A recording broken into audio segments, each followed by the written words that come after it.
श्रीरूपं साग्रजातम् सहगण रघुनाथन्वितं तं सजीवम् सात्वितं सावधूतं परिजनसहितं कृष्णचैतन्यदेवम् श्रीराधा कृष्णपादान् सहगणललिता श्रीविशाखान्विता च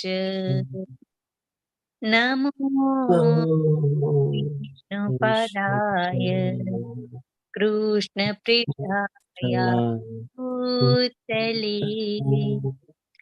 श्रीमते स्वामिनि इति नामिनि नमस्ते सरस्वती देवी गौरवाणी निर्विशेषशून्यवादी पाश्चात् देशधारिणी श्री कृष्ण चैतन्य प्रभु नित्यानंद श्री अद्वैत गदाधरा श्रीवासादि गौर भक्त वृंद हरे कृष्ण कृष्ण कृष्ण हरे हरे हरे राम राम राम हरे हरे हरे कृष्णा। श्रील प्रभुपाद ने जय। सर्वने जय श्री कृष्ण। हरे कृष्ण दीप्ति माता जी। धन्यवाद दीप्ति माता जी। श्रीला प्रभुपाद की जय। श्री राधा गोविंद ने प्रणाम। हरे कृष्ण सर्वे ने। हरे कृष्ण प्रभुजी। આજે આપણે શરૂ કરશું શ્રીમદ ભગવદ ગીતાનો 13મો અધ્યાય, જેનું નામ છે ક્ષેત્ર ક્ષેત્રજ્ઞ વિભાગ યોગ. આમાં ભગવાન શ્રી કૃષ્ણ આપણને બતાવશે અર્જુનના પ્રશ્ન જે પ્રમાણે થાય છે પહેલા શ્લોકમાં, એના ત્યાં આપણને કહેશે કે ક્ષેત્ર કોને કહેવાય, ક્ષેત્રજ્ઞ એટલે કે ક્ષેત્રનો જાણકાર કોને કહેવાય, જ્ઞાન શું છે, જ્ઞેય શું છે, આ પ્રકૃતિ શું છે અને પ્રકૃતિનો ભોગતા કોણ છે. એટલે કે પ્રકૃતિ, પુરુષ અને ચેતના, આ ત્રણેય બધી ચીજોનું આપણને ભગવાન શ્રી કૃષ્ણ આ અધ્યાયમાં જ્ઞાન આપશે. આપણે અત્યાર સુધી 12 અધ્યાય કવર કર્યા, એટલે કે લગભગ 2/3, લગભગ 67% જેવું આપણું કમ્પ્લીટ થઈ ગયું 18 અધ્યાયમાંથી. તો પહેલા 6 અધ્યાયમાં આપણે કહી શકીએ કે આપણને લગભગ બધું ટાઈપનું થિયોરિટિકલ જ્ઞાન મળ્યું આપણને. પહેલા અધ્યાયમાં અર્જુનના પ્રશ્નો હતા, બીજા અધ્યાયમાં ભગવાન શ્રી કૃષ્ણના પ્રશ્નોનું નિરાકરણ લાવે છે અને સાથે સાથે આપણને સ્થિત પ્રજ્ઞ મનુષ્યની વ્યાખ્યા આપે છે. અને 54 થી લઈને 72મા શ્લોક સુધી ભગવાન શ્રી કૃષ્ણ બાકી બધા અધ્યાયમાં પણ જે જ્ઞાન આપે છે એનું સારાંશ રૂપે આપણને ટચ એન્ડ ગો કરીને કહીએ છીએ, સમજાવે છે. એટલા માટે ગીતા સારાંશ તરીકે બી બીજો અધ્યાય કહેવાય છે. ત્રીજા અધ્યાયમાં ભગવાન શ્રી કૃષ્ણ અર્જુનના પ્રશ્નનો જવાબ આપે છે કે કર્મ કોને કહેવાય અને કર્મ કયા પ્રકારના હોય, કેવી રીતે આપણે કર્મ કરવું જોઈએ, એ બધી ચીજ ભગવાન શ્રી કૃષ્ણ આપણને સમજાવે છે. ત્યાર પછી ચોથા અધ્યાયમાં આપણે જ્ઞાન યોગમાં જાણ્યા કે ભગવાન શ્રી કૃષ્ણ પોતે ક્યારે, કેવી રીતે અને શું કામે અવતરિત થાય છે.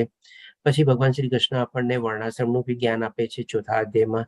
પછી 5મા અધ્યાયમાં ફરીથી અર્જુનનો પ્રશ્ન ઉભો થાય છે, તો એના સંદર્ભમાં ભગવાન શ્રી કૃષ્ણ કહે છે કે કૃષ્ણમય ભાવના યુક્ત કામ કર્મ કેવી રીતે કરવા જોઈએ, જે આપણે 5મા અધ્યાય કર્મયોગમાં જાણ્યું. ત્યાર પછી આપણે 6થા અધ્યાયમાં અષ્ટાંગ યોગ વિશે જાણ્યું. એમાં પણ આપણે જાણ્યા કે ભાઈ કેટલું ડિફિકલ્ટ છે, ઇવન અર્જુન માટે પણ કેટલો ડિફિકલ્ટી હતો. તો આપણે આજના તારીખમાં પણ આપણે જોઈ શકીએ છીએ કે અષ્ટાંગ યોગ આપણને બહુ ફોલો કરવો બહુ ડિફિકલ્ટ છે. એમાં પણ ભગવાન શ્રી કૃષ્ણ આપણને સાથે સાથે એ પણ બતાવે છે કે મનને જો આપણે વશમાં રાખવું હોય, મનને કંટ્રોલમાં રાખવું હોય, તો એના પણ આપણને 2 થી 3 ઉપાયો બતાવે છે. એટલે કે આ રીતે આપણને 6 અધ્યાય સુધી ભગવાન શ્રી કૃષ્ણ બધું જ્ઞાન આપે છે. કર્મયોગનું જ્ઞાન આપે છે, જ્ઞાન યોગ આપે છે, અષ્ટાંગ યોગ આપે છે અને સાથે સાથે આપણને પછી હવે 7માથી લઈને 12મા અધ્યાયમાં આપણને ભક્તિ યોગનું જ્ઞાન આપે છે.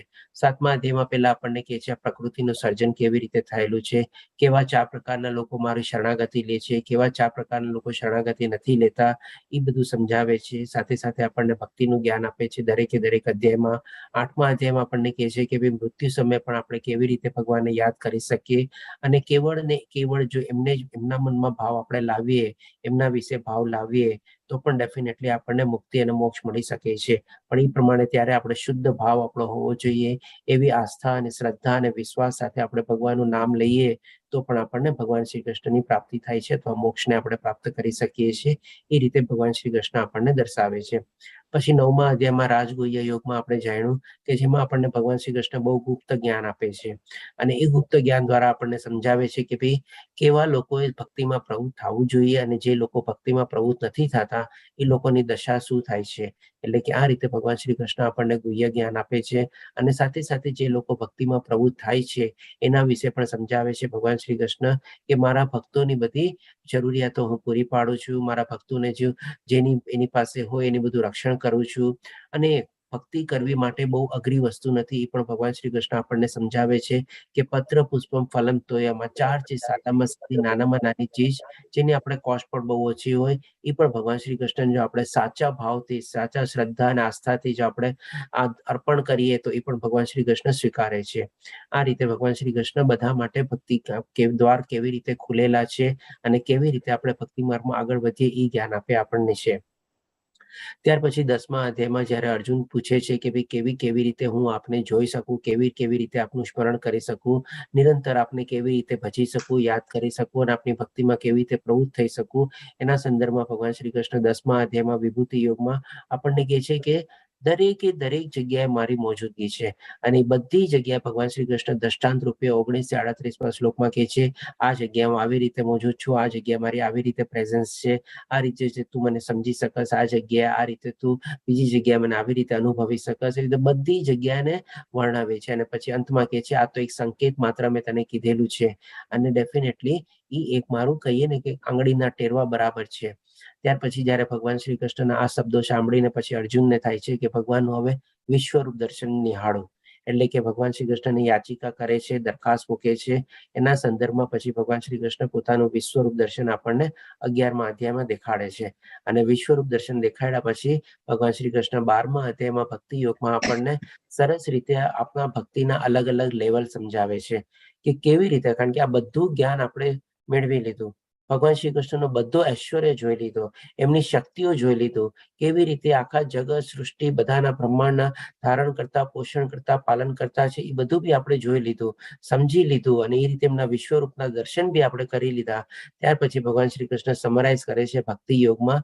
સૌ પ્રથમ અર્જુનનો એક પ્રશ્ન હોય છે કે નિરાકાર અથવા નિર્ગુણ રૂપમાં જો ભક્તિ કરતા હોય અને જે લોકો આપણી સાકાર રૂપમાં ભક્તિ કરતા હોય તો એ બેમાં વધારે સિદ્ધ કોણ છે? તો ભગવાન શ્રી કૃષ્ણ એનો જવાબ આપે છે કે ડેફિનેટલી જે સાકાર રૂપમાં ભગવાનની ભક્તિ કરે છે એ જ પરમ સિદ્ધ છે. અને સાથે સાથે નિરાકાર રૂપને પણ રિઝલ્ટ મળે છે, પણ એ રિઝલ્ટ મેળવવા માટે કેટલી કષ્ટ ભોગવવો પડે છે, કેટલી દુઃખદાયક હોય છે, એ પણ સમજાવે છે. અને એનું કારણ શું છે એ પણ સમજાવે છે ભગવાન શ્રી કૃષ્ણ. ત્યાર પછી ભગવાન શ્રી કૃષ્ણ આપણને અલગ અલગ ગઈકાલના અધ્યાયમાં જોયું કે 6 લેવલ આપણને સમજાવે છે. સૌ પ્રથમ અનન્ય ભક્તિથી શરૂઆત કરે છે, પછી સાધના ભક્તિ આવે છે, પછી આપણે નિષ્કામ કર્મ યોગ આવે છે, પછી સકામ કર્મમાં કહે છે કે ફળોનો ત્યાગ કરવાનો, અને ત્યાર પછી કહે છે ધ્યાન, અને ત્યાર પછી છેલ્લે કહે છે જ્ઞાન. એટલે કે આવી રીતે 6 લેવલ અલગ અલગ આપણને ભક્તિમાં પ્રવૃત્ત થવાના ભગવાન શ્રી કૃષ્ણ આપણને 12મા અધ્યાયમાં સમજાવે છે. એટલે કે અહીંયા સુધી આપણે સમજીએ કે લગભગ 12 અધ્યાયમાં એટલે કે 67% આ બધી ચીજોનું જ્ઞાન આપણને બધું મળી ગયું છે. હવે આ જે છેલ્લા 6 અધ્યાય છે એ પણ આપણે બહુ મહત્વના અધ્યાય છે, કારણ કે આ છેલ્લા 6 અધ્યાયમાં છે ને ભગવાન શ્રી કૃષ્ણ આપણને બધું પ્રેક્ટિકલ જ્ઞાન આપશે. કારણ કે માની લો જેમ આપણે સાયન્સ સબ્જેક્ટ લીધેલો હોય તો આપણે ક્લાસમાં થિયોરીને બધું સમજી લઈએ, વાંચી લઈએ, આપણે રટી બી લઈએ, બધું કરી લઈએ, પણ પછી આપણને શું છે લેબોરેટરીમાં લઈ જવામાં આવે છે, અને લેબોરેટરીમાં જઈને આપણને એક્સપેરિમેન્ટની સાથે બધી ચીજ આપણને એકચ્યુઅલમાં સમજાવવામાં આવે છે. એટલે કે એની આપણે હકીકત રીતે બધું જાણી શકીએ છીએ. તો એ જ રીતે આ જે બધા છેલ્લા 6 અધ્યાય છે આમાં ભગવાન શ્રી કૃષ્ણ આપણને આ ભૌતિક દુનિયામાં આવ્યા પછી આપણું આ શરીર કેમ છે, શરીર કિસેનું બનેલું છે, શરીરનો રોલ શું છે બધા કર્મ કરવામાં, એ બધું ભગવાન શ્રી કૃષ્ણ આપણને આ અધ્યાય 13મા અધ્યાયમાં આપશે. પછી 14મા અધ્યાયમાં આ પ્રકૃતિમાં એટલે કે ત્રિગુણી માયામાં જેમાં આપણે ફસાયેલા છીએ, અટવાયેલા છીએ, એના નિયંત્રણ હેઠળ છીએ, તો એના ચુંગલમાંથી કેવી રીતે આપણે નીકળવું, કેવી રીતે આપણે ત્રિગુણી માયાને ઓળંગવી, એ બધું ભગવાન શ્રી કૃષ્ણ આપણને 14મા અધ્યાયમાં જ્ઞાન આપશે ગુણત્રય વિભાગ યોગમાં. અને 15મા અધ્યાયમાં ભગવાન શ્રી કૃષ્ણ પુરુષોત્તમ યોગ વિશે આપણને સમજાવશે કે એમાં ભગવાન શ્રી કૃષ્ણ પોતાના ધામનું વર્ણન કરશે અને સાથે સાથે આપણને બીજું બધું બી અગત્યનું જ્ઞાન આપણને એ 15મા અધ્યાયમાં સાથે સાથે આપશે. અને 16મા અધ્યાયમાં આપણે જેમ અત્યારે લઈએ છીએ ભૌતિક પ્રકૃતિમાં, તો આપણને અનેક પ્રકારના માણસો મળે છે. તો ભગવાન શ્રી કૃષ્ણ કહે છે બધા માણસોને આપણે 2 ભાગમાં વિભાજિત કરી શકીએ છીએ. એટલે કે 16મા અધ્યાયમાં દેવાસુર વિભાગ યુગમાં ભગવાન શ્રી કૃષ્ણ કહે છે 2 ટાઈપના માણસો હોય છે, એક સારા અને ખરાબ, અથવા તો એક દૈવી માણસો, દૈવી પ્રકૃતિ વાળા માણસો, અને એક અસુરી પ્રકૃતિ વાળા માણસો. અને એ રીતે ભગવાન શ્રી કૃષ્ણ આપણને દૈવી ગુણો ક્યાં ક્યાં છે એ બધું આપણને સમજાવશે અને અસુરી ગુણોનો કેવા હોય છે એ પણ આપણને સમજાવશે.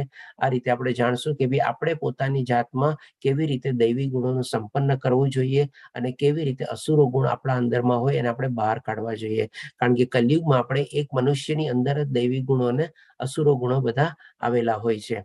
પછી આપણને 17મા અધ્યાયમાં શ્રદ્ધાત્રય વિભાગ યુગમાં આપણને કહેશે કે આપણે ભગવાન પ્રત્યે આપણી આસ્થા અને જે શ્રદ્ધા છે એ કેવી રીતે કેળવી શકીએ, કેવી રીતે વિકસાવી શકીએ.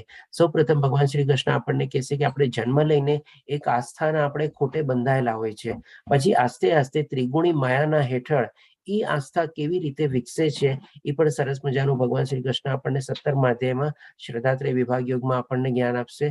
અને 18મા અધ્યાયમાં જે આપણે કર્મ સંન્યાસ યોગ છે, જે છેલ્લો અધ્યાય છે, એમાં ભગવાન શ્રી કૃષ્ણ જે બધું આપણને સમજાવ્યું છે બીજાથી લઈને 17મા અધ્યાય સુધી, એનું બધું સમરાઈઝ કરશે.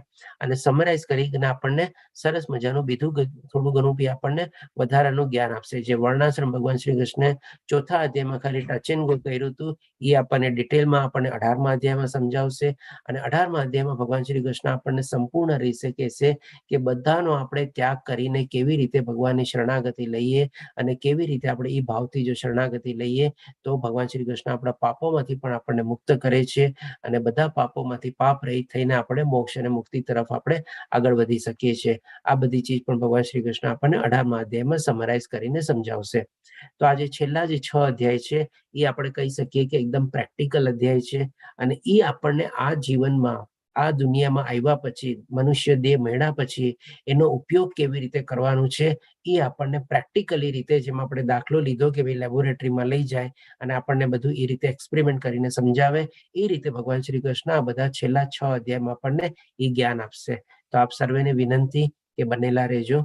સૌપ્રથમ આજે આપણે જોઈએ હવે 13મા અધ્યાયમાં અર્જુનનો જે પ્રશ્ન હોય છે. અર્જુને કહ્યું, હે કૃષ્ણ, હું પ્રકૃતિ તથા પુરુષ ભોગતા, ક્ષેત્ર તથા ક્ષેત્રનો જ્ઞાતા તેમજ જ્ઞાન તથા જ્ઞેય વિશે જાણવા ઈચ્છું છું. એટલે કે આમાં 6 ચીજ વિશે અર્જુન પૂછે છે પહેલા શ્લોક દ્વારા. સૌપ્રથમ પ્રકૃતિ વિશે જાણવા ઈચ્છે છે, પ્રકૃતિને જે આપણે ભોગવીએ છીએ એટલે કે પુરુષ વિશે જાણવા ઈચ્છે છે. પછી ક્ષેત્ર, એને ક્ષેત્રજ્ઞ, એટલે ક્ષેત્રને જાણનાર જે હોય એને ક્ષેત્રજ્ઞ કહેવાય. ક્ષેત્રજ્ઞ જ્ઞાતા કોણ છે એના વિશે જાણવા ઈચ્છે છે. અને પછી છેલ્લે બીજા 2 પ્રશ્ન પૂછે છે, જ્ઞાન અથવા જ્ઞેય. એટલે કે જ્ઞેય એટલે કે જ્ઞાન મેળવવાનું લક્ષ્ય શું હોય છે, આપણે શું કામે જ્ઞાન મેળવીએ છીએ, એટલે કે એને જ્ઞેય કહેવાય. એ વિશે જાણવા અર્જુન દરખાસ્ત મૂકે છે, ભગવાન શ્રી કૃષ્ણ સમક્ષ અનુરોધ કરે છે અને આમ ભગવાન શ્રી કૃષ્ણને વિનંતી કરીને કહે છે કે આ 6 ચીજ મને સમજાવો. તો સૌપ્રથમ પહેલા ભગવાન શ્રી કૃષ્ણ બીજા શ્લોકમાં જવાબ આપે છે. પૂર્ણ પુરુષોત્તમ પરમેશ્વર બોલ્યા, હે કુંતી પુત્ર, આ શરીર ક્ષેત્ર કહેવાય છે. એટલે આપણું આ જે શરીર જે છે એને ક્ષેત્ર કહેવાય છે, એટલે ફિલ્ડ કહેવાય છે. અને જે આ ક્ષેત્રને જાણનારો છે તે ક્ષેત્રજ્ઞ કહેવાય છે. એટલે આ જે શરીરને જાણકાર હોય એને ક્ષેત્રજ્ઞ તરીકે ભગવાન શ્રી કૃષ્ણ વર્ણવે છે. હવે જે પ્રમાણે ભગવાન શ્રી કૃષ્ણ વર્ણવે છે આપણે પેલા એ સમજી લઈએ, પછી એક પિક્ચર દ્વારા બી આપણે સમજશું કે ભાઈ કેવી રીતે આ ક્ષેત્ર, ક્ષેત્રજ્ઞ એ બધાનો તફાવત ને બધું શું છે.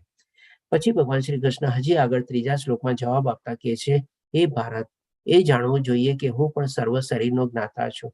એટલે કે સૌ પ્રથમ ક્ષેત્રનો જ્ઞાતા કોને બતાવે છે ભગવાન શ્રી કૃષ્ણ?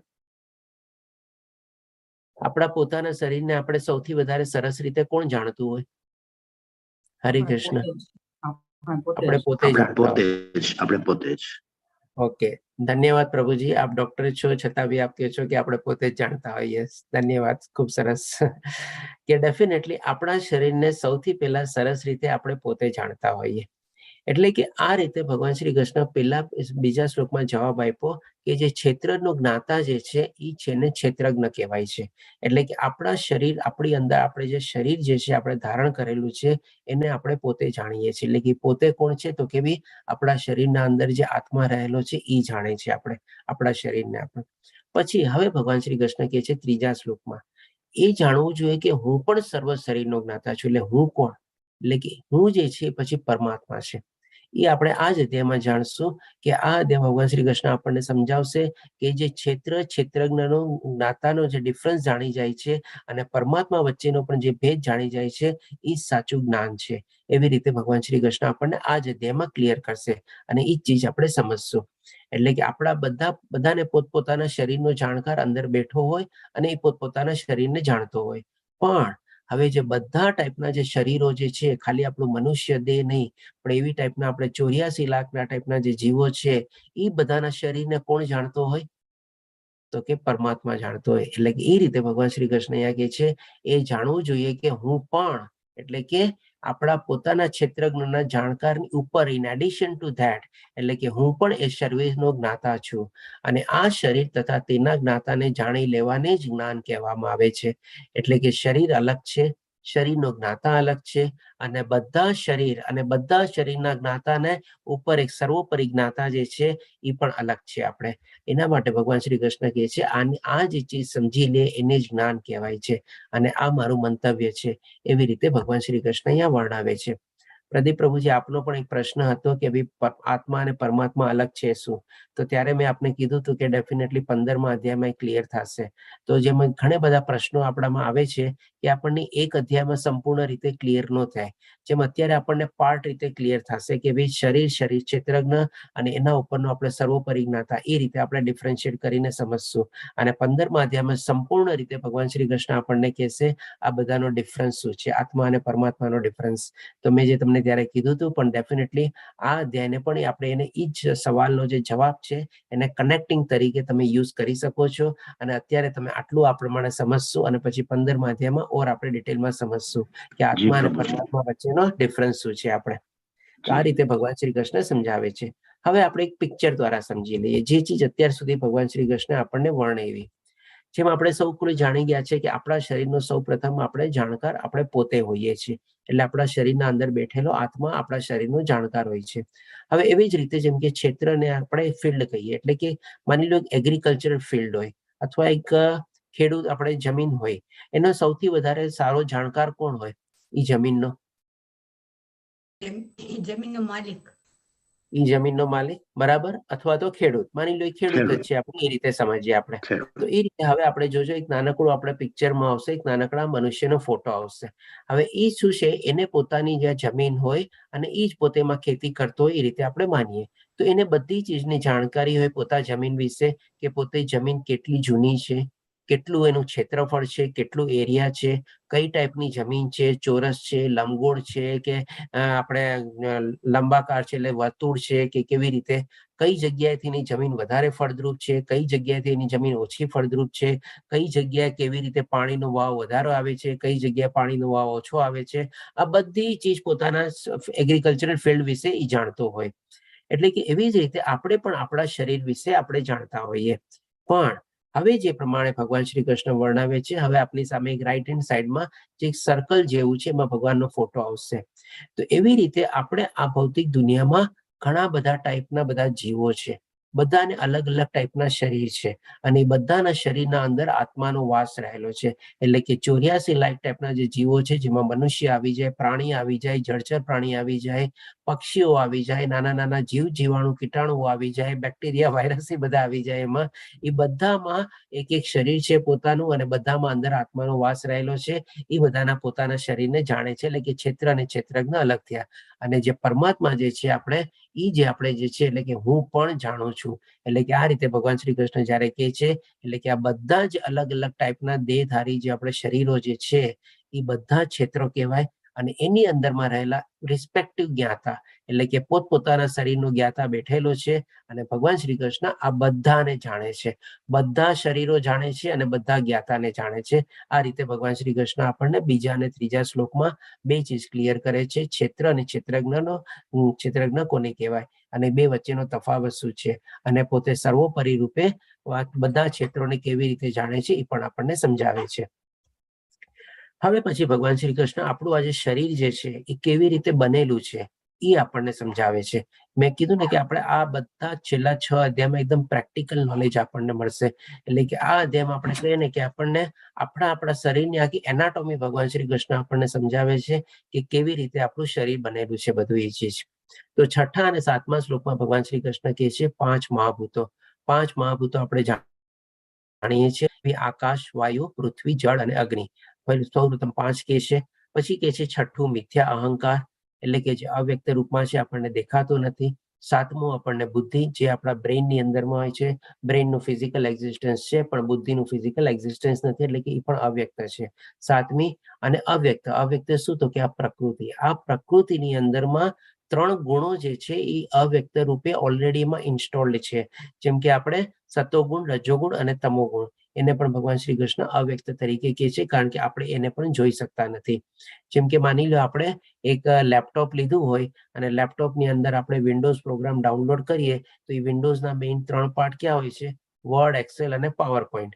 એવી રીતે પણ આ જે પ્રકૃતિ જે આપણને માણીએ છીએ, જેને આપણે નિહાળીએ છીએ અને ભોગવીએ છીએ, એ પ્રકૃતિમાં 3 રૂપી એક આવું એક સોફ્ટવેર છે ને ઇન્સ્ટોલ થયેલું છે.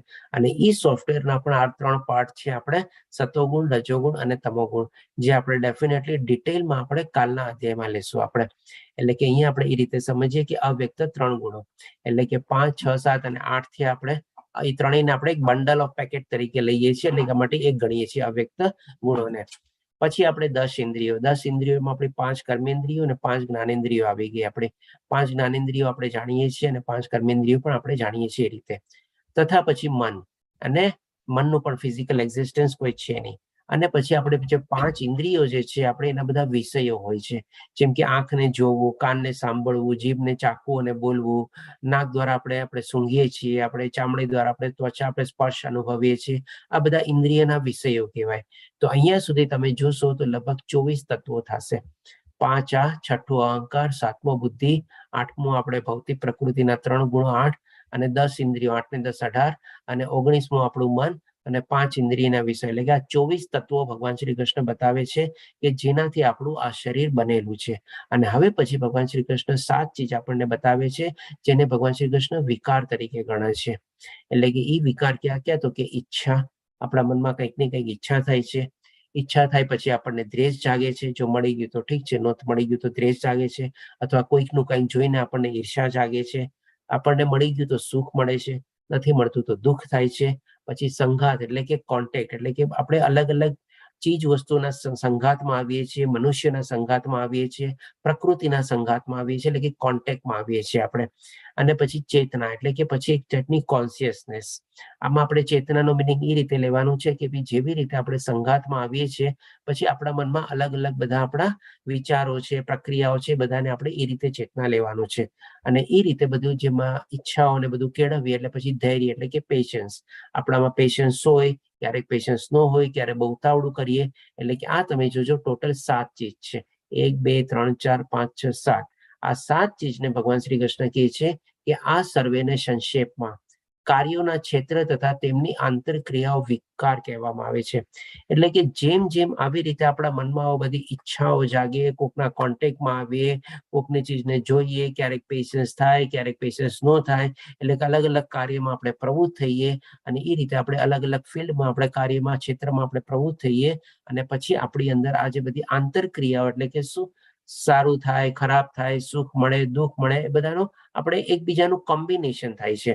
અને એ રીતે ભગવાન શ્રી કૃષ્ણ કહે છે આંતરક્રિયાઓને બધાને વિકાર કહેવામાં આવે છે. એટલે આપણા શરીરના અંદરમાં જે બધા કહીએ ને આપણે જે કેમિકલ રિએક્શન્સ ને, જેમ આપણે કહીએ ને કે આપણે માની લો આપણને ગુસ્સો બી આવે, તો ગુસ્સો બી આવે ને તો આપણા બોડીની અંદર કંઈક ને કંઈક આવી આંતરક્રિયાઓ થાય છે. અને એ બધું કેમિકલ રિએક્શન્સ થઈને આપણને એ બધું આપણને પ્રગટ થાય છે. એટલે તમે જોજો, હવે આને આખી ચીજને આપણે સાયન્સના હિસાબે જોઈએ ને તો દરેકે દરેક ચીજના વિચાર આપણા છે ને એની પાછળ એનું કારણ હોય છે. આપણાને જે કાંઈ પણ બીમારીઓ થાય છે એની પાછળ બી આપણો વિચાર હોય છે, એની પાછળ આપણું રિએક્શન્સ હોય છે, એની પાછળનું આપણે કેવી રીતે પ્રત્યાઘાત કર્યો, કેવી રીતે આપણે એને રિએક્ટ કર્યા, એ રીતે બધું હોય છે. આ રીતે બધી ચીજોનું પાછળ એને ભગવાન શ્રી કૃષ્ણ કહે છે આંતરક્રિયાઓ, અને બધું આપણે કમ્બાઈન થઈને થાય છે. આના સંદર્ભમાં એક આપણે કહીશ કે ભાઈ આપણે જે છે ને આપણા શરીરની અંદર જે કાંઈ પણ બીમારીઓ થાય છે એ બધી ચીજ છે ને આપણા વિચાર દ્વારા જ ઉત્પન્ન થાય છે, અને આપણા વિચાર દ્વારા જ આપણે બીમારીઓને છે ને આપણે સુધારી બી શકીએ છીએ. એના સંદર્ભમાં એક બહુ સરસ મજાની ચોપડી છે, you can heal your life by લુઈસે. એમાં તમે જોજો એક બીમારી છે ને નામ આપેલું છે, અને એ બીમારી તમારા અંદરમાં કેવી ટાઈપની વિચાર પ્રક્રિયા હતી જેના કારણે બીમારી થઈ, અને એ બીમારીને સુધારવા માટે હવે એ તમારી વિચાર પ્રક્રિયાને તમારે કેવી રીતે ચેન્જ કરવી જોઈએ, તો જેથી કરીને બીમારીનો આપણને ઇલાજ બી મળી શકે છે. અને આ પુસ્તક આપણે ગુજરાતીમાં બી અવેલેબલ છે, નો ડાઉટ. એની ઓથર આપણે લુઈસ છે, અધર દેન આપણે ઇન્ડિયન છે, પણ ડેફિનેટલી બધા અલગ અલગ લેંગ્વેજમાં બી આ પુસ્તક ઉપલબ્ધ છે.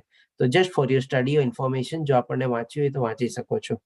એટલે કે આ રીતે ભગવાન શ્રી કૃષ્ણ આપણને સાયન્સ આખું સમજાવે છે, આપણની બોડીની એનાટોમી. હવે પછી 20મા શ્લોકમાં ભગવાન શ્રી કૃષ્ણ કહે છે ભૌતિક પ્રકૃતિ તથા જીવોને અનાદિ સમજવા. એટલે કે આ જે ભૌતિક પ્રકૃતિ આપણને જે દેખાય છે અને એની અંદરમાં જે 3 ગુણો જે વ્યક્ત અવ્યક્ત રૂપમાં છે આપણે, અને સાથે સાથે જે બધા અલગ અલગ ટાઈપના જીવો છે, જે 84 લાખ ટાઈપના જે બધા જીવો છે, એને અનાદિ સમજવા.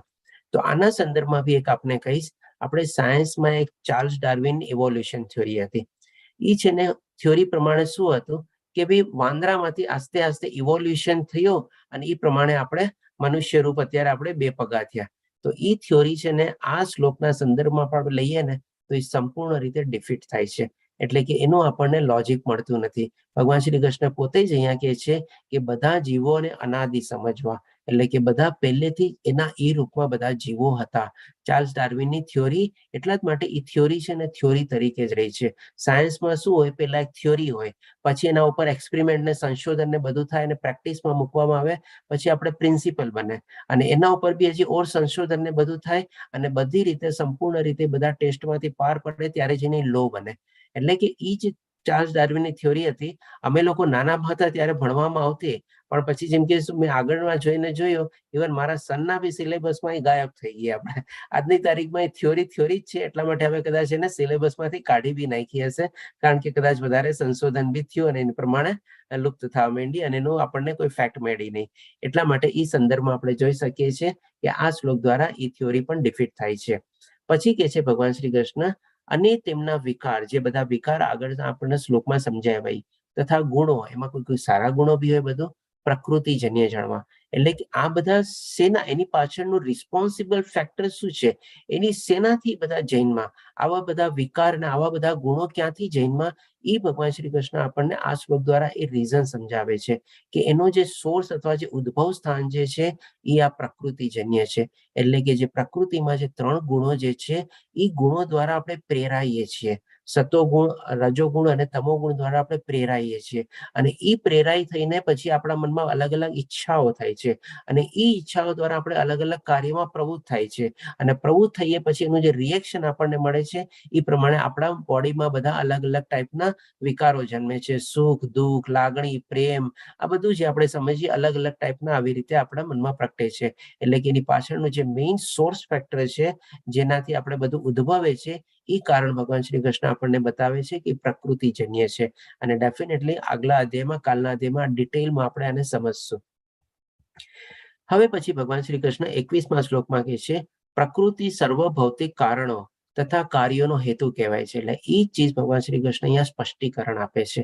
આપણે જે કાર્યમાં પ્રવૃત્ત થઈએ છીએ એની પાછળનું ડ્રાઇવિંગ ફોર્સ શું છે, તો કે એ ભગવાન શ્રી કૃષ્ણ કહે છે પ્રકૃતિ, એટલે કે આ એન્વાયરમેન્ટ, નેચર, અને એની અંદર જે અવ્યક્ત રૂપમાં જે 3 ગુણો છે, પ્રકૃતિ સર્વ ભૌતિક કારણો, એટલે કે આપણે આ દુનિયામાં આવીને અલગ અલગ કાર્યો અથવા કારણો અથવા કર્મોમાં આપણે પ્રવૃત્ત થઈએ છીએ, અને અલગ અલગ ઈચ્છાઓ કેળવીએ છીએ. એટલે કે એ બધાના પાછળનો જે હેતુ જે છે, આ રીતે ભગવાન શ્રી કૃષ્ણ વર્ણવે છે. ભૌતિક કારણો તથા બધાનો કાર્યોનો હેતુ બની રહે છે આપણે. અને એટલે કે જીવ, એટલે કે આપણે પોતે આપણું જે શરીર અથવા તો પુરુષ, આ જગતમાંના વિવિધ સુખો તથા દુઃખો ભોગવવાનું કારણ કહેવાય છે. એટલે કે અલ્ટિમેટલી પછી આ બધી ચીજો આપણા જે શરીરમાં જે બધા વિકારો થાય છે, જે પ્રમાણે ભગવાન શ્રી કૃષ્ણ વર્ણવ્યા, બધા સુખો દુઃખો પ્રેમ આ જે બધું લાગણી અને અલગ અલગ રીતે બધું જે થાય છે એ આપણું આ શરીર પછી ભોગવે છે. આપણે એ પ્રમાણે ભગવાન શ્રી કૃષ્ણ આપણને આ શ્લોકમાં સમજાવે છે. પછી હવે 22મા શ્લોકમાં ભગવાન શ્રી કૃષ્ણ કહે છે આ પ્રમાણે, એટલે કે આવી રીતે. આ પ્રમાણેનો મતલબ શું? તો કે જેમ જેમ આપણે ભક્તિ પ્રકૃતિના સંસર્ગમાં આવીએ છીએ, જેમ જેમ બધી ઈચ્છાઓ કેળવીએ છીએ, જેમ જેમ એના પ્રભાવ હેઠળ આપણે આપણું જીવન ગાળીએ છીએ, જેમ જેમ એના નિયંત્રણ હેઠળ આપણને બધા અલગ અલગ કાર્યોમાં પ્રવૃત્ત થવાની આપણને ઈચ્છાઓ થાય છે, એ બધી ચીજને ભગવાન શ્રી કૃષ્ણ કહે છે આ પ્રમાણે. જીવ એટલે કે આપણું પોતાનું શરીર અને આપણી પોતાની અંદરમાં રહેલી આત્મા. જીવ પ્રકૃતિના 3 ગુણોને ભોગવતો પ્રકૃતિમય જીવન જીવે છે. એટલે કે આપણે જોઈ શકીએ છીએ કે જેમ જેમ એ પ્રકૃતિના ગુણોના પ્રભાવ હેઠળ હોય એ પ્રમાણે એનું જીવન આગળ ચાલતું હોય. સત્વમાં હોય થોડુંક સારું જીવન હોય, શાંત હોય, ક્રોધિત ન થતો હોય. રજોગુણમાં હોય તો કન્ટિન્યુઅસલી અલગ અલગ ઈચ્છાઓ જાગતી હોય, આ મેળવી લઉં, ઓલી મેળવી લઉં, આ વયું જાવ, આ પૈસા મેળવી લઉં, ઓલું આમ કરી લઉં, કંઈક ને કંઈક હોય. અને તમોગુણી નોર્મલી શું હોય છે કે બી કંઈક ને કંઈક એક રીતે બીજાને ઈજા પહોંચાડવાની જેવી, એટલે કે નેગેટિવ કર્મોમાં બધા પ્રવૃત્ત થયેલા હોય છે. એટલે કે એવી ટાઈપનું એ જીવન જીવે છે. આ તેના ભૌતિક પ્રકૃતિ સાથેના સંગને કારણે થાય છે. એટલે કે એ જ ભગવાન શ્રી કૃષ્ણ સ્પષ્ટીકરણ કરીને આપણને કહે છે આ જેમ જેમ પ્રકૃતિના સંગમાં આપણે આવીએ છીએ અને એના પ્રભાવ અને નિયંત્રણ હેઠળ આપણે જીવીએ છીએ, એ પ્રમાણે આપણે આપણું જીવન આગળ વધારીએ છીએ. એ રીતે વિભિન્ન યોનિમાં ઇષ્ટ અને અનિષ્ટ પ્રાપ્ત કર્યા કરે છે. એટલે હવે આ બધું આખા જીવનનું એન્ડ રિઝલ્ટ શું છે એ ભગવાન શ્રી કૃષ્ણ હવે આપણને અહીંયા સમજાવે છે કે આવી રીતે જે જીવન આપણે જીવવા હોઈએ તેની ગતિ શું થાય છે, એની આગલી ગતિ શું છે. તો એ ભગવાન શ્રી કૃષ્ણ કહે છે એ રીતે વિભિન્ન યોનિમાં ઇષ્ટ અને અનિષ્ટ, એટલે કે સારા અને સતોગુણ એ પ્રમાણે જીવ મળે છે, તમોગુણીમાં જીવતા હોય તો એ પ્રમાણે જીવ મળે છે, અથવા તો જેવી જેવી ઈચ્છાઓ કેળવેલી હોય એ પ્રમાણે આગલી યોની મળે છે. આજે જેમ કે કોઈકને ઈચ્છા હોય કે હું આકાશમાં ઉડતો જ રહું, મારે હંમેશા પાયલોટ બનવું છે અને હું હંમેશા વિમાન જ ઉડાડતો રહું, તો ભગવાન શ્રી કૃષ્ણ કદાચ એને આગલા જન્મમાં એની પક્ષી તરીકે ઈચ્છા પૂરી કરે. ઘણા લોકોને આજે હોય છે કે ભાઈ ચાલે હું પાણીનો બહુ મોટા સ્વિમિંગ કરું ને તરવૈયો બનું ને એવું બધું બનો, તો એને હોઈ શકે કે આગલા જ કદાચ આ જન્મમાં એની ઈચ્છા પૂરી થઈ હોય તો ઠીક છે, ન થઈ હોય તો કદાચ એને આગલા જન્મમાં સમુદ્રમાં કોઈ માછલી કે વેલનો જેને શરીર મળે છે. એટલે કે આ રીતે આપણે ખાલી દ્રષ્ટાંત રૂપે લીધું. તો આ રીતે જેમ જેમ પ્રમાણે મનુષ્ય બધી અલગ અલગ ઈચ્છાઓ કેળવે છે, ભૌતિક પ્રકૃતિના સંસર્ગ હેઠળમાં આવીને એ પ્રમાણે અલગ અલગ એને શરીર મળે છે. આજે જેમ કે ભરત મહારાજની આપણે સ્ટોરી જોઈ હતી, મરતી વખતે ખાલી હિરણનો જ એના મનમાં વિચાર હતો, તો ડેફિનેટલી એ પ્રમાણે એમને હિરણનું શરીર મળ્યું આગલો જન્મ તરીકે. આમ ભગવાન શ્રી કૃષ્ણ કહે છે ઇષ્ટ અથવા અનિષ્ટ પ્રાપ્ત કર્યા કરે છે, સારું અથવા ખરાબ એવી રીતે. પછી હવે ભગવાન શ્રી કૃષ્ણ 23મા શ્લોકમાં કહે છે છતાં આ દેહમાં, એટલે કે આ બધી ચીજ સમજાવ્યા પછી એ પ્રમાણે કહે છે આ દેહમાં એક અન્ય દિવ્ય ભોગતા છે, કે જે સ્ટાર્ટિંગમાં આપણને સમજાવ્યું કે બધા શરીરોનો જ્ઞાતા એટલે કે હું પણ છું, એટલે કે પોતે પરમેશ્વર તરીકે બધાને જાણે છે. અહીંયા એ જ રીતે હવે આપણે આપણું જે જીવન પ્રકૃતિમય જે જીવન ભોગવીએ છીએ એનો પણ ભોગતા આપણું સૌપ્રથમ આપણે શરીર અથવા એની અંદરમાં રહેલો આત્મા જે છે, પણ એની સાથે સાથે હજી પણ એક બીજો ભોગતા છે. તો એ ભગવાન શ્રી કૃષ્ણ અહીંયા આપણને સ્પષ્ટીકરણ કરે છે છતાં આ તેમાં એક અન્ય દિવ્ય ભોગતા છે, એટલે કે એ જે છે ઈશ્વર છે, સર્વોપરી સ્વામી છે અને સાક્ષી તથા અનુમતિ આપનાર તરીકે હાજર રહે છે.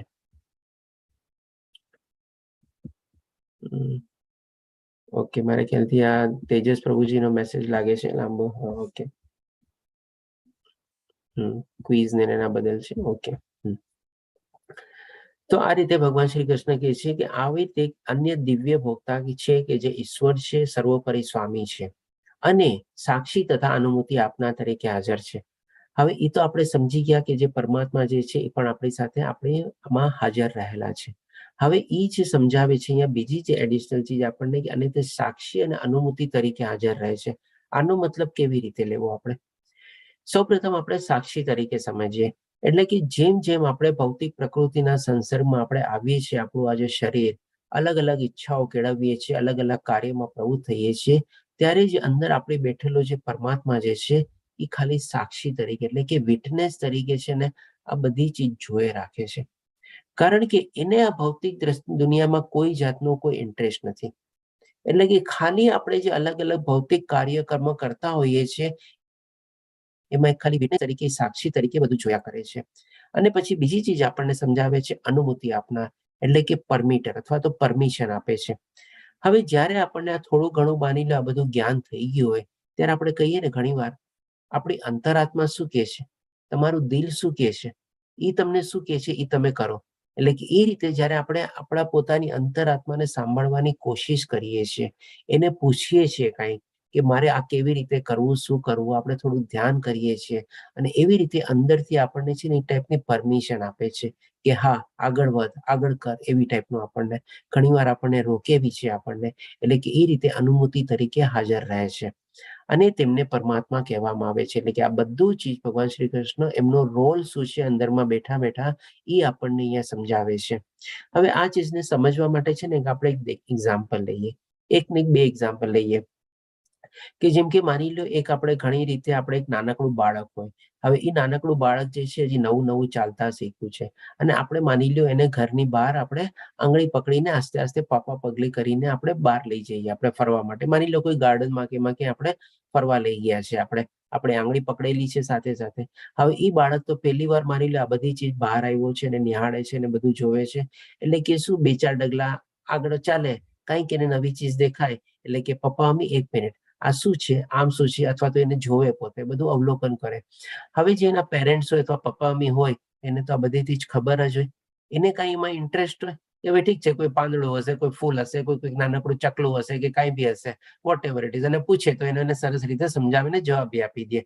એટલે કે મા બાપને એ રીતે એમાં કોઈ વધારે ઇન્ટરેસ્ટ હોય નહીં, પણ એ લોકો શું છે એની સાથે હોય છે, આંગળી પકડીને હોય છે અને એ રીતે પોતે નિહાળે છે બધું કે એનું બાળક શું કરે છે, શું જોવે છે, કેવી રીતે એનું રિએક્શન છે ને એ બધું. એટલે કે ત્યારે એ પણ પરમાત્મા આપણી સાથે આંગળી પકડીને હોય જ છે અને ખાલી સાક્ષી રૂપે હોય છે આપણે આ બધી ભૌતિક કાર્યમાં પ્રવૃત્ત થયેલા હોઈએ છીએ ત્યારે. કારણ કે એમાં એને કાંઈ ઇન્ટરેસ્ટ હોતો નથી, જે પ્રમાણે મા બાપને આ બધી ચીજ ખબર હોય એમાં કાંઈ ઇન્ટરેસ્ટ હોય નહીં એવી રીતે.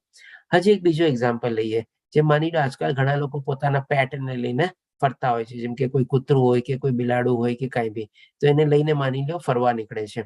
હવે એ માની લો કોઈક એવી ક્રિયા કરતો હોય તો એમાં જે એનો જે માલિક છે જેને પટ્ટો બાંધીને એના હાથમાં હોય એને કાંઈ એમાં ઇન્ટરેસ્ટ હોય, પણ ડેફિનેટલી સાથે ઊભો છે અને એ જોયા કરે છે શું ક્રિયા કરે છે કે કાંઈ બી કરે છે, મળમૂત્ર કરતો હોય કે કાંઈ બી કંઈ ગોળ ગોળ ફરતો હોય કે કાંઈ વોટ એવર ઇટ ઇઝ, પણ એમાં એને કોઈ ઇન્ટરેસ્ટ નથી. એટલે કે સાક્ષી તરીકે એનો જે માલિક છે એ પોતે આંગળી પકડીને ઊભો છે અને ખાલી નિહાળે છે, જોવે છે. તો આ જ રીતે પરમાત્મા બી આપણી સાથે હોય છે હંમેશા અને આપણે જે કાંઈ પણ કાર્યમાં પ્રવૃત્ત હોઈએ છીએ એ બધાના સાક્ષી તરીકે છે, બધું નિહાળે છે અને બધું જોવે છે. આપણે કોઈ ચીજ એમના થકી અનદેખી રહેતી નથી. અને પછી હવે આપણે લઈએ આપણે અનુમતિ આપનાર, એટલે કે જ્યારે હવે આપણને આ થોડું ઘણું જ્ઞાન મળે છે આપણે આસ્તે આસ્તે શું છે આ જ્ઞાન કેળવીને આપણે ઘણીવાર આપણે ભગવાનની એડવાઇસ માંગીએ છીએ, હે ભગવાન તું મને માર્ગ દેખાડ, હે ભગવાન તું મને રસ્તો દેખાડ, અથવા તો હે ભગવાન મને આજ્ઞા આપ કે મારે આ કરવું છે, મને એમાં આવી રીતે આમ થાય કે નહીં. એટલે કે ત્યારે ભગવાન શ્રી કૃષ્ણ શું છે આપણું સાંભળે છે અને એ રીતે આપણને અનુમતિ આપે છે કે જા આગળ વધ, એટલે કે તથાસ્તુ. એટલે કે એ રીતે આપણે પરમિશન લઈને આપણે આગળ વધીએ છીએ. આ રીતે ભગવાન શ્રી કૃષ્ણ બે રોલ આપને બતાવે છે.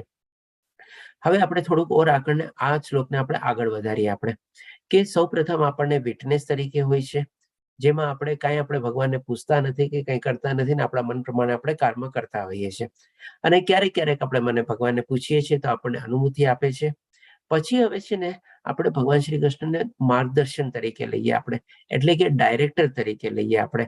એટલે કે એ રીતે ભગવાનને આપણે દરેકે દરેક ચીજમાં આપણે સામેલ કરીએ, એની આપણે હાજરીની સાથે આપણે લઈને ચાલીએ કે ભગવાન તમે મારી સાથે છો, તમે મને માર્ગદર્શન આપો, તમે મને કેળવણી આપો. અને એવી રીતે જ્યારે ચાલીએ ત્યારે ભગવાન શ્રી કૃષ્ણ આપણે આવી રીતે જ્ઞાન કેળવેલું હોય અને આવી ભક્તિમાં પરોવાયેલા હોય તો એ આપણને માર્ગદર્શન બી કરે છે, એટલે આપણી લાઈફના દિગ્દર્શક બી બની જાય છે. અને લાસ્ટ જે સ્ટેજ છે ભગવાન શ્રી કૃષ્ણ આપણી લાઈફના કંટ્રોલર બી બની જાય છે. હવે એ તમે કહેશો કેવી રીતે? તો આજે આપણે જોઈએ છીએ કે મહાભારતનું યુદ્ધ થયું ત્યારે ભગવાન શ્રી કૃષ્ણે બધું એને જ્ઞાન આપ્યું. પેલા અધ્યાયમાં ખાલી સાક્ષી તરીકે પોતે અર્જુન જે બોલે છે બધું સાંભળે છે. પછી અનુમતિ, એટલે કે જ્યારે અર્જુન શરણાગતિ લે છે અને કહે છે મને તમે આ જ્ઞાન આપો, ત્યારે ભગવાન શ્રી કૃષ્ણ એને પરમિશન તરીકે બધું જ્ઞાન આપે છે, અને જ્ઞાન આપીને પછી ભગવાન શ્રી કૃષ્ણ એની દોરવણી કરે છે, એને માર્ગદર્શન આપે છે, અને લાસ્ટમાં પછી જ્યારે અર્જુન યુદ્ધ લડે છે ત્યારે ભગવાન શ્રી કૃષ્ણ છે ને અર્જુનની આખી જીવાદોરી છે ને એના હાથમાં આવી જાય છે. ભગવાન શ્રી કૃષ્ણ તો ખાલી સારથી રૂપ, આપણને પ્રતીક રૂપ હતા, પણ હકીકતમાં છે ને અર્જુનની આખી જીવાદોરી એમના હાથમાં હોય છે, અને એને આખા જીવન રથ રૂપી ભગવાન શ્રી કૃષ્ણ એને હાંકતા હોય છે. એટલે કે ત્યારે સંપૂર્ણ રીતે ભગવાન શ્રી કૃષ્ણ આપણી લાઈફના કંટ્રોલર બની જાય છે, અને આપણને સરસ રીતે ભગવાન શ્રી કૃષ્ણ આપણને માર્ગદર્શન આપીને આપણી નૈયા પાર કરાવે છે. એટલે કે આ રીતે ભગવાન શ્રી કૃષ્ણના 4 રોલ અલગ અલગ રીતે આપણે સમજી શકીએ. પેલા વિટનેસ તરીકે, પરમિટર તરીકે, પછી ગાઈડન્સ અથવા ડિરેક્ટર તરીકે, અને લાસ્ટમાં આપણા કંટ્રોલર ઓફ લાઈફ તરીકે. આમ ભગવાન શ્રી કૃષ્ણ આપણને સમજાવે છે. આ થોડું ઘણું એડવાન્સ લેવલનું જ્ઞાન આપણને આપી દીધું આમાં. હવે પછી ભગવાન શ્રી કૃષ્ણ આ બધી ચીજોનો આપણને જવાબ આપી દીધો જે અર્જુને પૂછ્યું હતું એ પ્રમાણે 6 ચીજનો. એટલે કે આપણે સમરાઇઝ રીતે જોઈ લઈએ. પ્રકૃતિ એટલે કે આ ભૌતિક પ્રકૃતિ, નેચર, એન્વાયરમેન્ટ. પુરુષ એટલે કે આપણે જેને ભોગવીએ છીએ આ શરીર દ્વારા એ, અને ક્ષેત્ર એટલે કે આપણું આ જે શરીર છે એ, અને ક્ષેત્રજ્ઞ એટલે કે આપણા અંદરમાં જે રહેલો આત્મા જે છે બધા પોતપોતાના શરીરને જાણે છે, અને એની સાથે સાથે પરમાત્મા જે છે બધા શરીરોને જાણે છે.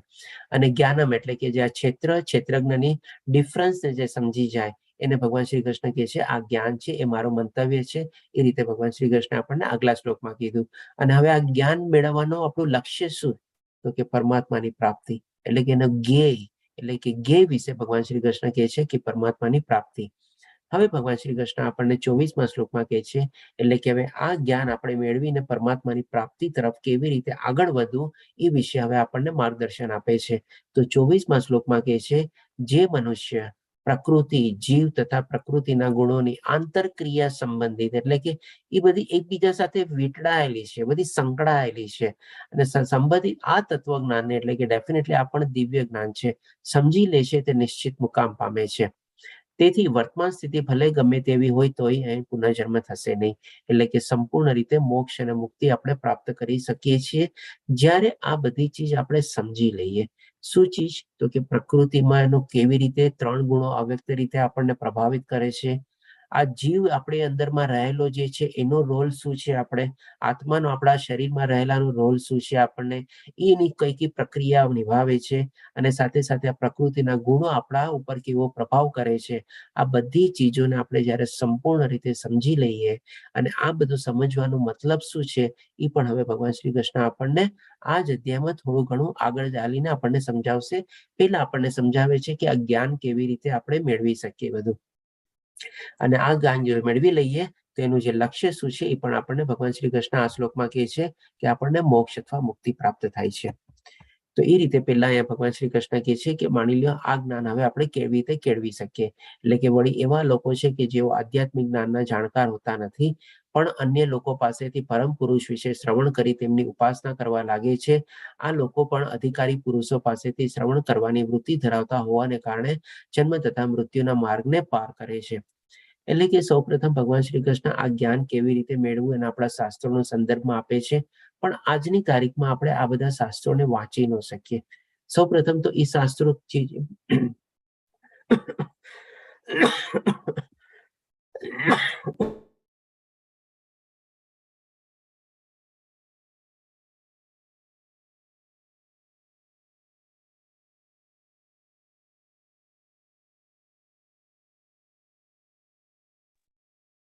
સોરી, માફ કરજો.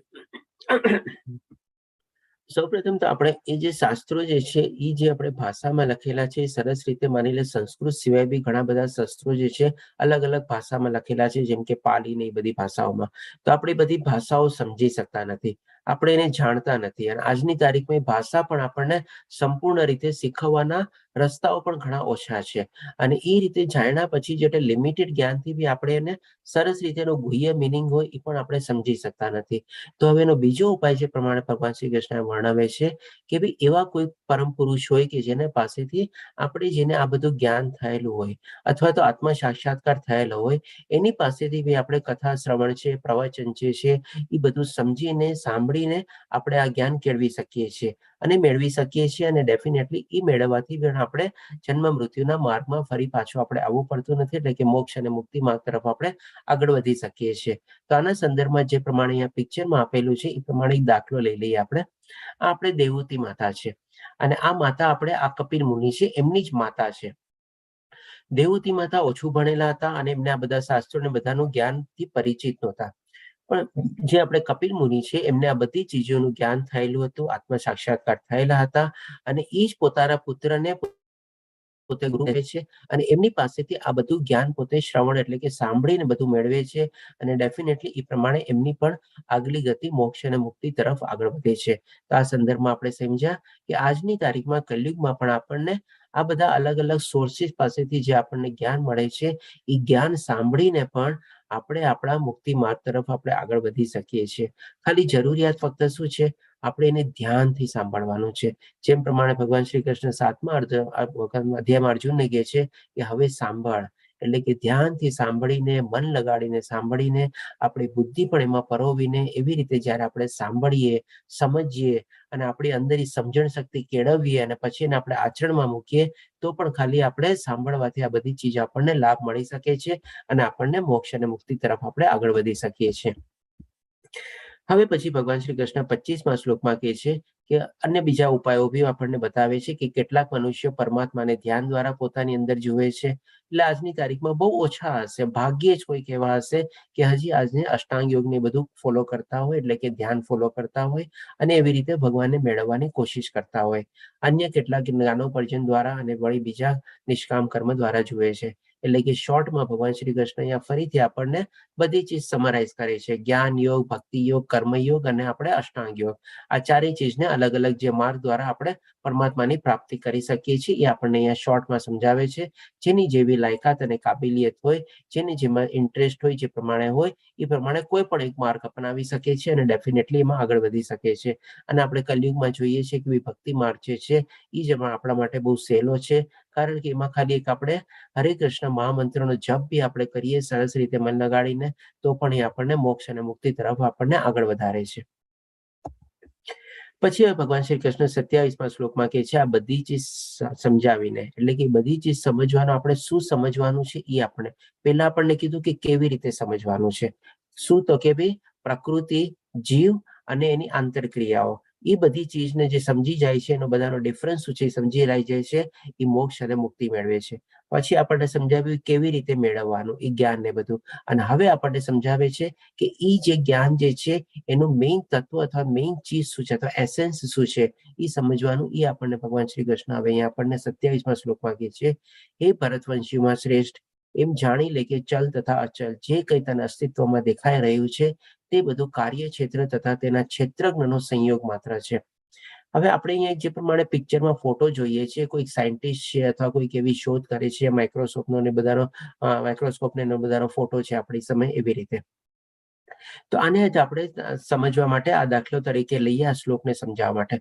કારણ કે ભગવાન શ્રી કૃષ્ણ શું કહે છે કે જે કાંઈ પણ આપણને અહીંયા દેખાઈ રહ્યું છે, ચલ અચલ, સ્થાવર જંગમ, આપણે જળ ચેતન, જે કાંઈ પણ જે છે બધી ચીજનું અસ્તિત્વ એમના થકી જ થયેલું છે. કેવી રીતે? તો કે તે બધું કાર્યક્ષેત્ર હોય. કાર્યક્ષેત્ર એટલે કેવી રીતે, કોણ કરે છે? તો કે આપણું આ શરીર જે છે એ બધા એવા કાર્યક્ષેત્રમાં પ્રવૃત્ત થાય છે ભૌતિક પ્રકૃતિના સંસર્ગમાં આવીને. અને હવે એમાં શેનો ભોગ વધારે હોય છે એ પણ આપણને કહે છે, અને તેના ક્ષેત્રજ્ઞ. એનો ક્ષેત્રજ્ઞ કોણ છે? એ કાર્યક્ષેત્ર જે શરીર દ્વારા જે કરે છે એનો ક્ષેત્રજ્ઞ કોણ છે? ઇમિડિયેટ ક્ષેત્રજ્ઞ. હરે કૃષ્ણ. હવે તો સમજાઈ ગયું હશે બધું. એનો આત્મા, એનો આત્મા એટલે કે એનો સંયોગ છે. એટલે કે દરેક ચીજમાં છે ને આપણે આ શરીર દ્વારા કાર્ય કરીએ છીએ, અને આપણે માનીએ છીએ કે મેં કર્યું, પણ એ આપણું શરીર કરે છે બરાબર છે, એટલા માટે એવો ભાવ આપણા મનમાં જાગે છે, એ પણ આપણો ખોટો ભાવ છે. કારણ કે જ્યાં સુધી એમાં કોનો સંયોગ ન હોય, તો કે આપણી અંદરમાં જે રહેલા આત્મા જે છે એનો સંયોગ ન હોય, ત્યાં સુધી આપણે આ શરીર દ્વારા જે કાંઈ પણ કાર્ય કરીએ છીએ એ બધું વ્યર્થ છે. એ બધું ત્યારે જ પાર પડે છે જ્યારે આપણી હૃદયમાં રહેલો જે આત્મા જે છે, જે પરમાત્માનો અંશ છે, ઈ એમાં જોડાય છે, આપણા કાર્યક્ષેત્રની સાથે જોડાય છે, ત્યારે જઈને આપણે કોઈ પણ કાર્યને પાર પાડી શકીએ છીએ. અધરવાઇઝ આપણે કોઈ કાર્યને પાર પાડવા માટેની આપણામાં ક્ષમતા છે જ નહીં, કારણ કે ઈ જ આપણને બધી શક્તિઓ પૂરી પાડે છે, ઈ જ આપણને જ્ઞાન પૂરું પાડે છે, ઈ જ આપણને બધી ચીજોની આપણને જે જરૂરિયાતો હોય એ કાર્ય પૂરું કરવાનું હોય એ પૂરી પાડે છે. આપણા શરીરમાં રહેલો ક્ષેત્રજ્ઞ ઈ જ હવે ભગવાન શ્રી કૃષ્ણ આપણને કહે છે, જે મનુષ્ય પરમાત્માને એટલે કે હવે ઈ અંદરમાં જે આપણો આત્મા અને જે પરમાત્મા જે છે એને સમજી જાય છે. એટલે કેવી રીતે? એટલે કે જે મનુષ્ય પરમાત્માને સર્વ શરીરોમાં આત્માની સાથે જ રહેલા જાણે છે, એટલે કે એ રીતે આત્મા અને પરમાત્મા બંને આપણા હૃદયની અંદર રહેલા છે અને એ રીતે જાણે છે, અને જે એમ સમજે છે કે આ નશ્વર શરીરમાં રહેલો ન તો આત્મા કે ન તો પરમાત્મા ક્યારેય નષ્ટ થાય છે, કારણ કે શાશ્વત છે, અવિનાશી છે. એનો જ્ઞાન બધાને મ્યુટ કરી દઉં છું, પ્લીઝ મ્યુટ રાખજો. એ શાશ્વત છે અથવા અવિનાશી છે, અને તે જ વાસ્તવમાં સત્યને જુએ છે અને એ જ સાચું સમજે છે. એ રીતે ભગવાન શ્રી કૃષ્ણ અહીંયા આપણને વર્ણવે છે. હવે પછી ભગવાન શ્રી કૃષ્ણ આપણને આગળના શ્લોકમાં કહે છે, જે મનુષ્ય પરમાત્માને સર્વત્ર તથા જીવ માત્રમાં સમાન રૂપે હાજર રહેલા જુએ છે, તે પોતાના મનથી પોતાને અધપતિત કરતો નથી અને એ રીતે દિવ્ય ગતિ પ્રાપ્ત કરે છે. ડેફિનેટલી જે પ્રમાણે ભગવાન શ્રી કૃષ્ણ આપણને સમજાવે છે, આપણી અંદરમાં આત્માનો જે પ્રમાણે વાસ રહેલો છે, પ્લીઝ પોતાને મ્યુટ રાખો. હરે કૃષ્ણ. કોનો આવે છે બેકગ્રાઉન્ડ અવાજ? કે જેમ આપણા શરીરના અંદર જેમ આત્મા રહેલો છે, એવી રીતે બાકી બધા શરીરો પણ અંદરમાં ઈ જ આત્મા રહેલો છે, અને બાકી બધા જીવો પણ એમાં ઈ જ આત્મા રહેલો છે. પછી ભલે પશુ જીવન હોય, હાથી હોય, ચાંડાળ હોય કે ગમે તે હોય, બધામાં ઈ જ આત્માનો વાસ રહેલો છે. અને આવી રીતે જ્યારે જે સમજી જાય છે, તે પોતાને અધપતિત કરતો નથી, કારણ કે પોતાને અધપતિત કરવાનો મતલબ શું? આજે માની લો બીજામાં પણ જે આત્માનો વાસ રહેલો છે, એને આપણે કંઈક નુકસાન પહોંચાડીએ તો અલ્ટિમેટલી આપણે નુકસાન કોને પહોંચાડ્યું? ઈ આત્માને નુકસાન પહોંચાડ્યું ને. અને ઈ અંદર શરીરમાં જે આત્મા છે, ઈ જ આત્મા આપણી અંદર જ છે ને. એટલે ઇનડાયરેક્ટલી આપણે પોતે નુકસાન પહોંચાડીએ છીએ. એ રીતે ભગવાન શ્રી કૃષ્ણ આપણને કહે છે, પોતાને અધપતિત કરતો નથી. અને આ રીતે જ્યારે બધું સમજી જાય છે, ત્યારે તે દિવ્ય ગતિ પ્રાપ્ત કરે છે. આમ ભગવાન શ્રી કૃષ્ણ કહે છે.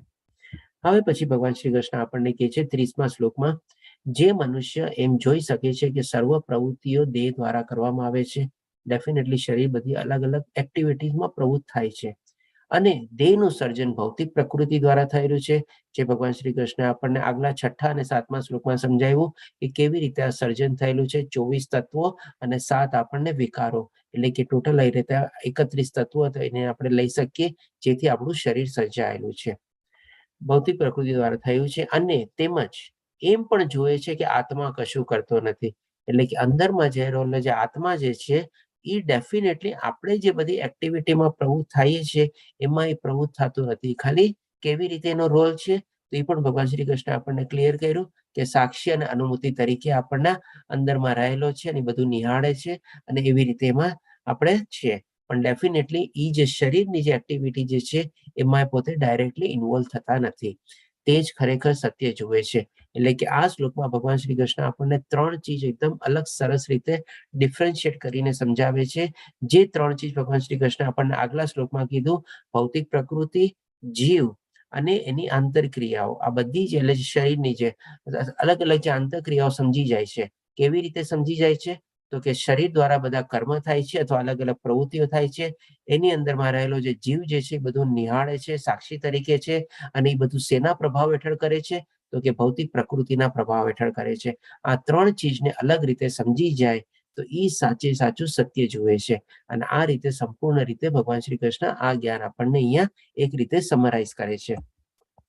પછી હવે 33મા શ્લોકમાં કહે છે, આકાશ જો કે સર્વવ્યાપી છતાં પોતાની સૂક્ષ્મ પ્રકૃતિના કારણે કોઈ પણ વસ્તુથી લિપ્ત થતું નથી, એવી જ રીતે બ્રહ્મ દ્રષ્ટિમાં સ્થિત આત્મા શરીરમાં અવસ્થિત હોવા છતાં શરીરથી લિપ્ત થતો નથી.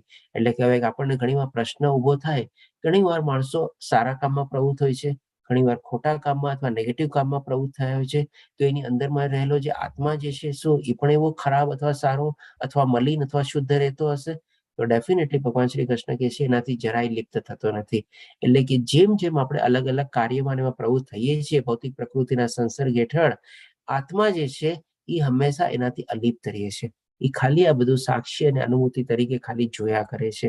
એનાથી આપણા કર્મોથી એ આત્મા લિપ્ત નથી થતો આપણે, એટલે કે આત્મા એનાથી આપણે મલિત નથી થતો, દૂષિત નથી થતો અને એવી રીતે પોતે અળગો રહે છે. એ રીતે ભગવાન શ્રી કૃષ્ણ છે, કારણ કે એ હંમેશા દિવ્ય છે અને આપણે સનાતન છે અને વિશુદ્ધ છે. પછી 34મા શ્લોકમાં ભગવાન શ્રી કૃષ્ણ કહે છે, હે ભારત, જેવી રીતે એકલો સૂર્ય બ્રહ્માંડને પ્રકાશિત કરે છે, તેવી રીતે શરીરમાં રહેલો એક આત્મા સમગ્ર શરીરને ચેતનાથી પ્રકાશિત કરે છે. એટલે કે ભલે આપણા બધા કર્મોથી અલિપ્ત રહીએ છીએ, પણ એ બધાને સોર્સ તરીકે આપણા જે શરીરમાં જે ચેતના જે છે એના થકી જ આપણું આ શરીર ચાલે છે. એના માટે ભગવાન શ્રી કૃષ્ણ સરસ મજાની કમ્પેરિઝન આપે છે કે જેમ આખું જેમ સૂરજ ઉગે અને બ્રહ્માંડને આખું પ્રકાશિત કરી દે, એવી રીતે આપણા અંદરમાં જે આત્મા જે રહેલો જે છે એ જ એના થકી જ આપણું આખું આ શરીર ચાલે છે. આપણે એ જ આપણું અલ્ટિમેટ સોર્સ ઓફ એનર્જી છે. શરીર આત્મા છે ત્યાં સુધી આ શરીર છે. આત્મા જેવા એમાંથી નીકળી જવાનો છે, શરીર ઢગલો થઈને નીચે પડી જવાનો છે. એનું કાંઈ મહત્વ નથી, કોઈ અસ્તિત્વ નથી અને એની કોઈ વેલ્યુ પણ નથી. આપણે પણ જ્યાં સુધી આત્મા છે ત્યાં સુધી જ આપણે એ શરીર રહેલો છે અને આપણા આખા શરીરને એ ચેતનવંતા કરે છે અને પ્રકાશિત કરે છે. આ રીતે ભગવાન શ્રી કૃષ્ણ સમજાવે છે. પછી છેલ્લા શ્લોકમાં 35મા શ્લોકમાં કહે છે, જે મનુષ્ય જ્ઞાનના નેત્રોથી શરીર તથા શરીરના જ્ઞાતા વચ્ચેનો ભેદ જુએ છે. એટલે કે એ જ ફરીથી આપણને કહે છે કે આ બધી ચીજ અલગ અલગ છે અને આ બધી ચીજ જાણી જાય છે એ જ જ્ઞાન છે. અને ભૌતિક પ્રકૃતિના બંધનમાંથી મુક્ત થવાની પ્રક્રિયાને જાણે છે. એટલે કે શું કામ આપણે ભૌતિક પ્રકૃતિમાં બંધાયેલા છીએ, શું કામ એના પ્રભાવ હેઠળ આપણે અલગ અલગ ઈચ્છાઓ કેળવીએ છીએ, શું કામ એના નિયંત્રણમાં આવીને આપણે અલગ અલગ પ્રવૃત્તિમાં ઇન્વોલ્વ થઈએ છીએ. આ રીતે જો આપણને એમાંથી નીકળવું હોય તો એના સંદર્ભથી અહીંયાથી આ શ્લોકમાંથી જ પછી અર્જુનનો પ્રશ્ન થશે. 14મા અધ્યાયમાં જે આપણે કાલે જોશું ગુણત્રય વિભાગીય, એમાં અર્જુન પૂછશે કે જે ગુણાતીત વ્યક્તિ હોય છે એનો સ્વભાવ કેવો હોય છે, એનું આચરણ કેવું હોય છે, એની દિનચર્યા કેવી હોય છે. અને એક અગત્યનો પ્રશ્ન પૂછે છે કે આ ત્રિગુણી માયામાંથી બહાર નીકળવાનો ઉપાય શું છે. એ ભગવાન શ્રી કૃષ્ણને પૂછે છે. તો એ આપણા માટે બહુ મહત્વનો છે. અને એ જ રીતે ભગવાન શ્રી કૃષ્ણ કહે છે આ બધી ચીજોને જાણી જાય છે તે પરમ ધ્યેય પ્રાપ્તિ પ્રાપ્ત કરે છે. એટલે કે જ્યાંથી શરૂઆત કર્યું હતું એ જ રીતે અહીંયા ભગવાન સમરાઇઝ બી કરે છે અને આમ આપણને કહે છે. અને આના સંદર્ભમાં જે પછી અર્જુનના પ્રશ્ન આવશે એનાથી આપણે કાલનો અધ્યાય 14મો અધ્યાય જે છે ગુણત્રય વિભાગીય, એ આપણે ઓ ડિટેલમાં લેશું. એમાં આખું સરસ રીતે સતોગુણ, રજોગુણ, તમોગુણમાં કેવી માણસની મનોદશા હોય છે, કેવી રીતે વિચારવાની પ્રક્રિયા હોય છે, કેવી રીતે એ વિચારીને અલગ અલગ કાર્યમાં પ્રવૃત્ત થાય છે અને એના કાર્યનું રિઝલ્ટ કેવું આવે છે, એની આગલી ગતિ શું થાય છે, એ બધું જ ભગવાન શ્રી કૃષ્ણ આપણને સમજાવશે. અને લાસ્ટમાં આપણને સમજાવશે કે આ કેવી રીતે ત્રિગુણી માયાને પાર કરવી, આપણે કેવી રીતે ગુણાતીત થવું. તો આ રીતે આપણો અહીંયા 14મો અધ્યાય કમ્પ્લીટ થાય છે. વાંછા કલ્પતરુભ્યશ્ચ કૃપા સિંધુભ્યશ્ચ પતિતાનાં પાવનેભ્યો વૈષ્ણવભ્યો નમો નમઃ. હરે કૃષ્ણ કૃષ્ણ કૃષ્ણ હરે હરે, હરે રામ રામ રામ હરે હરે. શ્રીના પ્રભુપાદ કી જય. શ્રી રાધા ગોવિંદને પ્રણામ. હરે કૃષ્ણ પ્રભુ. હરે કૃષ્ણ પ્રભુજી. આપણે જે આત્મા સાક્ષી ભાવથી રહે છે અને એના માટે તમે એક એક્ઝામ્પલ આપ્યો કે બાળકને ગાર્ડનમાં લઈ જઈએ ત્યારે આપણે ખાલી આપણને રસ નથી હોતો એમ કે એ પાંદડું છે કે ફૂલ છે કે, તો એમાં એ કોઈ કાંટાને કેવી રીતે અડવા જાય તો આપણે એને રોકીએ છીએ કે એ તને વાગી જશે, એને ન અડાય, ત્યાં આપણે ઇન્વોલ્વ થઈએ છીએ ઇન્ટરેસ્ટ ન હોવા છતાં. એવી રીતે મનુષ્ય નેગેટિવ કોઈ કાર્ય કરે ત્યાં આત્મા